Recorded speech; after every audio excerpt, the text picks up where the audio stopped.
Bonsoir, j'espère que vous allez bien, que vous avez passé un bon lundi 27 mai. Alors, soyez les bienvenus. Je vous invite donc à l'activité basée sur le livre Mon jour d'après, journal d'écriture guidée de Anaïs Valadon. Alors, pour commencer, comme d'habitude, si vous vous sentez fatigué, irrité ou un peu stressé, je vous invite à respirer profondément. Donc en inspirant par le nez et en expirant par la bouche. Alors vous faites ça jusqu'à ce que vous vous sentiez calme et prêt à rédiger.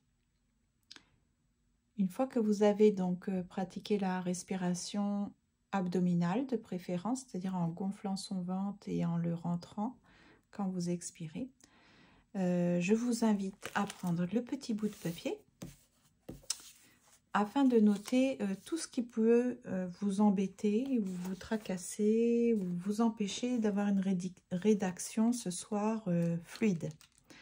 Alors moi par exemple, ça va être très simple parce que j'ai très mal à la tête, je suis migraineuse. Ah bah oui, je l'ai déjà marqué. Donc j'ai mal à la tête, donc ça risque de m'embêter parce que bah, c'est ça. C'est pour ça que je n'ai pas mis la fontaine, excusez-moi, hein, c'est quand j'ai la migraine. Il ne me faut pas beaucoup de stimulation, que ce soit auditive, visuelle ou quel que soit le sens en fait. Mais je vais quand même faire l'activité parce que c'est important que je respecte mes engagements et parce que on est lundi et puis on doit faire l'écriture guidée.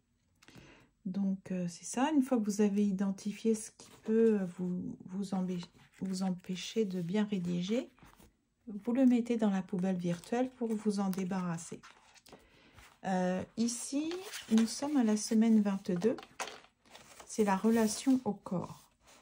Alors, si vous manquez un petit peu d'idées, vous pouvez comme procéder par un scan de votre corps. On peut commencer donc sur le plan physique. Bon, moi, je dirais c'est plutôt mental. Là, est-ce que vous avez envie de pleurer, de crier ou de vous énerver? Qu'est-ce que vous ressentez? Est-ce que ça vous serre l'estomac, le cœur? Est-ce que vous avez mal quelque part? Est-ce que vous avez des pressions, de la tension? Vous l'écrivez. Est-ce que vous avez peur d'écrire?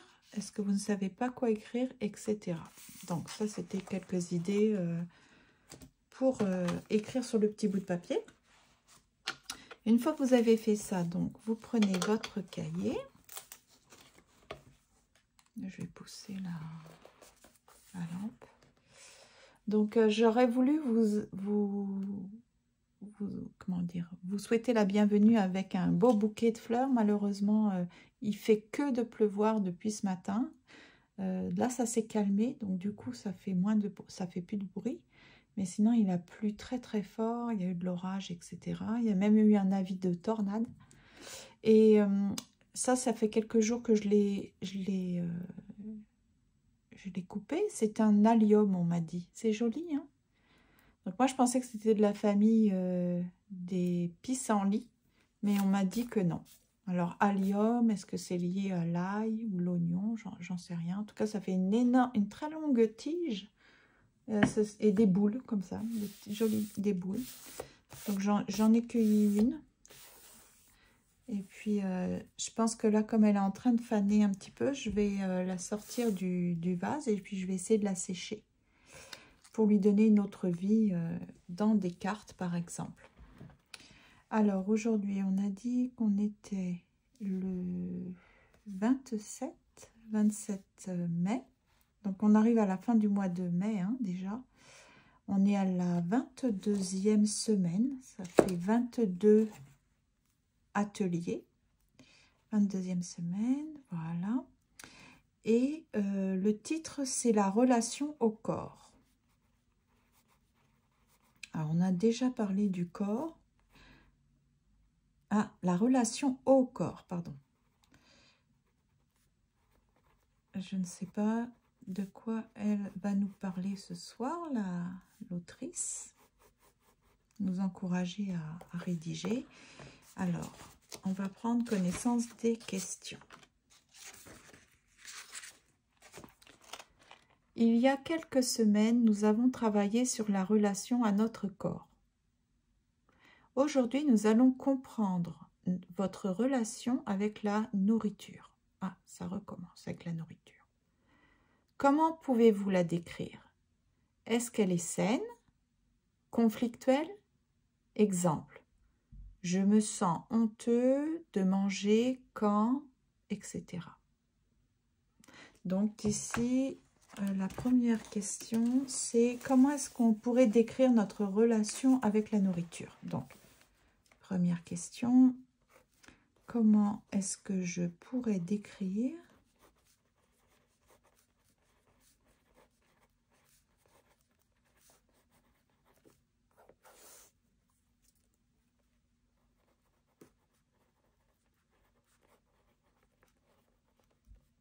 ma relation avec la nourriture? Donc, c'est pas dans le passé, hein, c'est maintenant. Voilà. Il me semble qu'on a déjà parlé de notre relation avec la nourriture, mais c'était dans le passé, notamment dans l'enfance. Donc là, c'est maintenant. C'est quoi notre relation avec la nourriture? Donc, comment est-ce qu'on pourrait la décrire? Est-ce qu'elle est saine?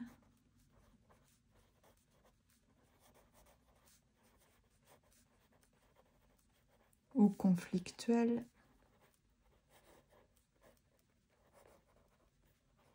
Etc. Donc, je vais souligner cette question.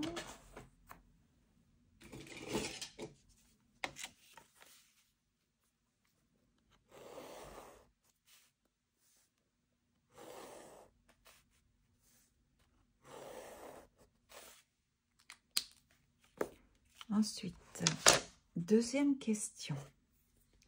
Est-ce que manger vous provoque du plaisir, du dégoût, de l'indifférence? Ça, c'est la première question. Ok.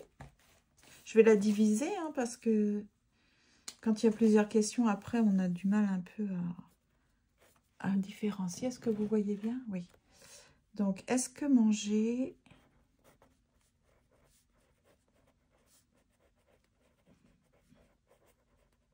me provoque, donc on va se le personnaliser, hein, du plaisir, du dégoût, de l'indifférence,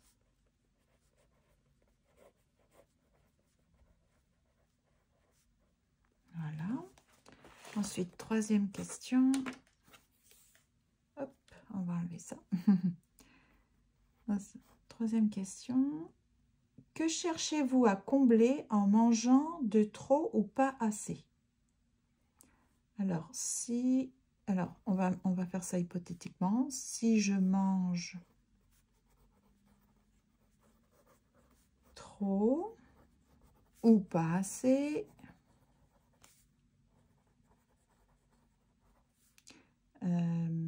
qu'est-ce que je cherche à combler?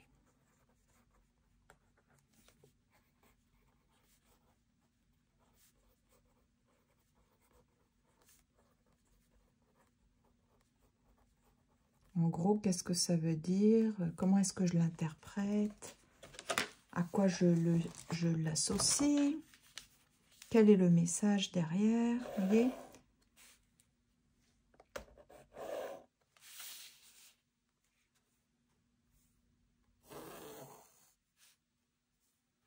Est-ce que si on mange trop, par exemple, ou pas équilibré, est-ce que on est mangeuse compulsive? À quel moment ça arrive? Pourquoi? À quoi on l'associe, etc. Ah ben voilà, il y avait une autre question. Donc, qu'est-ce que je cherche à combler? Il y avait une question secondaire qui revient un peu à la même chose. Quel vide est-ce que je cherche à remplir?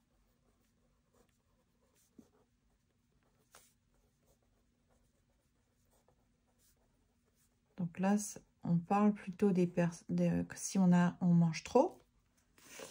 Donc, quel est le vide que je cherche à remplir? Mais si on ne mange pas assez, c'est plutôt peut-être on a le dégoût, on a peur de la nourriture. Donc, de quoi est-ce qu'on a peur? Vous voyez, ça dépend en fait, c'est quoi notre relation avec la nourriture. Ensuite, je vous propose de signer un acte de paix avec l'alimentation. Vous pouvez écrire ce texte suivi de votre signature. Donc, à compter d'aujourd'hui, j'atteste signer cet acte de paix entre l'alimentation et moi. Je m'engage à manger avec plaisir et sérénité en étant apaisé. Je m'engage à écouter mes envies d'alimentation saine et j'arrête de faire taire mes émotions avec les aliments gras, sucrés ou mal adaptés. Donc, ça c'est intéressant. Donc là, je vais réserver cette page-ci pour le petit contrat. Hein, elle nous invite à nous engager à avoir un meilleur rapport avec la nourriture. Vous vous rappelez, on avait fait comme ça des petites lettres d'engagement et je m'étais servi de petites feuilles très jolies parce que je trouve que quand on écrit un texte et que le papier est joli, fait penser un peu à du papier pour s'envoyer une lettre ou un petit message. C'est c'est dommage. Oui. Ok. Peut-être comme ça, cela. Ouais, voilà. Il n'y a rien derrière. Je ne vais pas avoir du regret. Donc, je vous invite à prendre du papier à lettres. Ou alors, si vous n'en avez pas, prendre du papier. Puis, vous ferez une petite décoration avec. Peut-être mettre des jolies petites images. Donc, là, ce que je vais faire, c'est comme ça. Ah.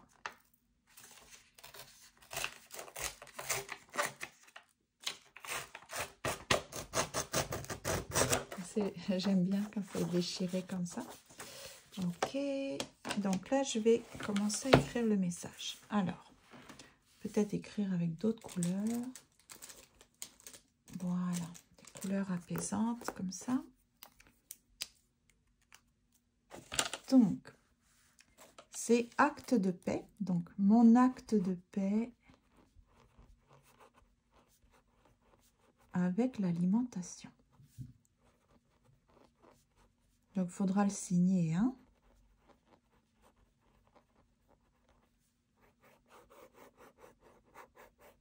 Et on a dit qu'on était le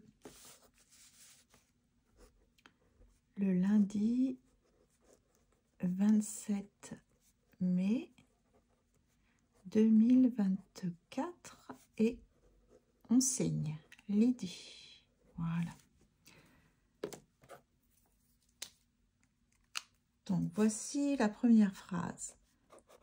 À compter d'aujourd'hui,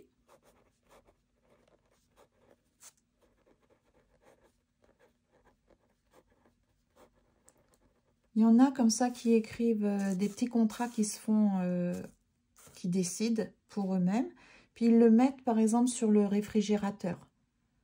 Et puis donc comme ça, à chaque fois qu'on est tenté de franchir la limite ou de céder à une compulsion alimentaire, eh bien on lit. Et puis on se dit, ah non, je dois respecter cet engagement. Donc c'est bien d'écrire des engagements. En général, ça aide quand même à ne pas craquer et à respecter. Donc, à compter d'aujourd'hui, j'atteste signer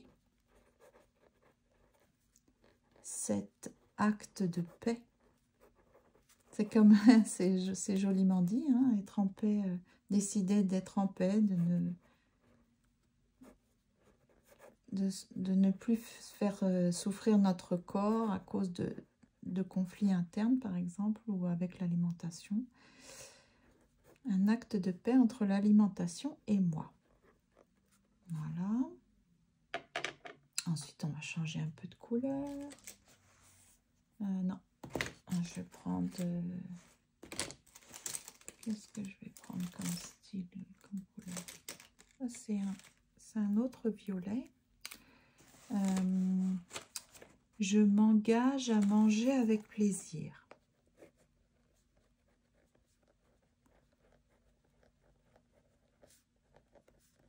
Le plaisir, c'est important, hein. Puis la conscience, bien mastiquer, apprécier toutes les saveurs, faire intervenir nos sens, tous nos sens, voir la bonne nourriture, l'apprécier avec gratitude. Elle ne parle pas de gratitude, mais moi, j'aimerais bien rajouter de la gratitude et de la conscience dans ce qu'on fait. Donc, les couleurs, la texture, la senteur. Donc, je m'engage à manger avec plaisir et sérénité en étant apaisée. Ah oui, on ne va pas manger en 4 vitesses ou avec précipitation. Hein. Il faut prendre le temps de bien apprécier, d'être heureux. Là, peut-être je vais dessiner des petites choses que j'aime manger. Alors, sur l'autre côté, je vais mettre « Je m'engage »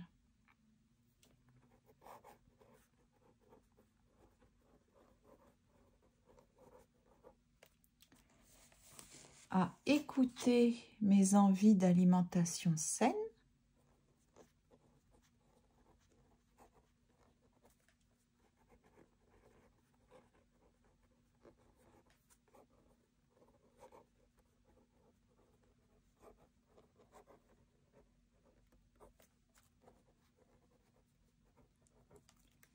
Et j'arrête de faire taire. Donc là, ça, je vais écrire d'une autre couleur.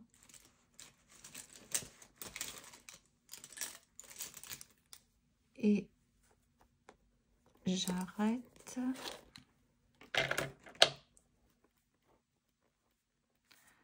de faire taire mes émotions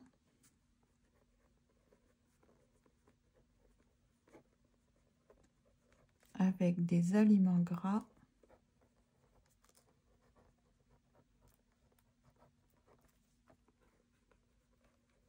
sucrés, pourrait mettre industrialisé ou transformé ou mal adapté.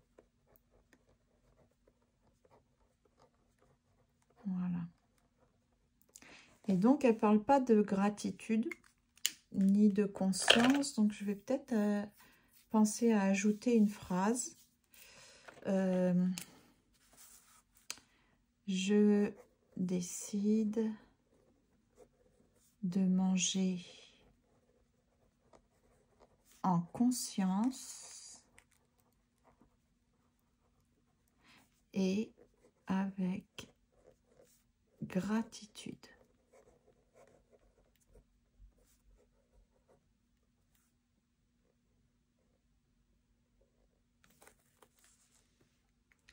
Donc voilà, c'est notre...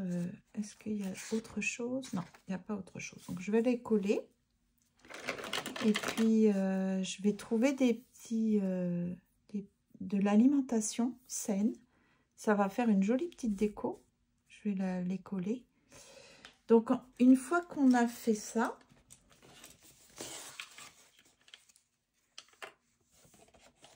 alors on va voir le résumé et on se pose des questions.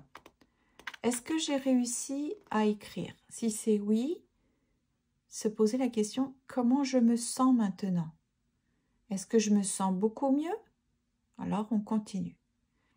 Est-ce que c'est toujours pareil? Donc, si c'est toujours pareil, se poser la question, est-ce que j'ai tout écrit sincèrement? Et on recommence la semaine prochaine.